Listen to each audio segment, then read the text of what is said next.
Hello friends, how are you? ఎలా ఉన్నారు?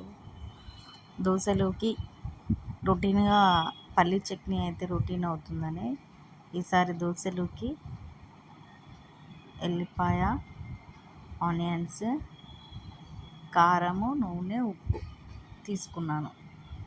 దీన్ని ఉల్లిగడ్డ కారం అనొచ్చు, ఎల్లిపాయ కారం అనొచ్చు.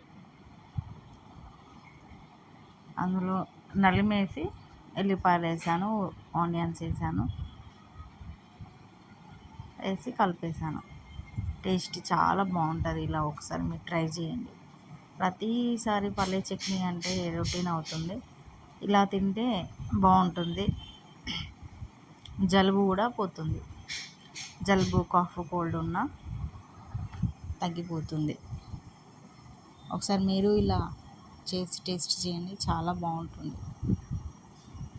వావ్, సూపర్, ఏమీ ఉంది. ఇంకో పీస్ తిని చూద్దాం ఎలా ఉంటుందో.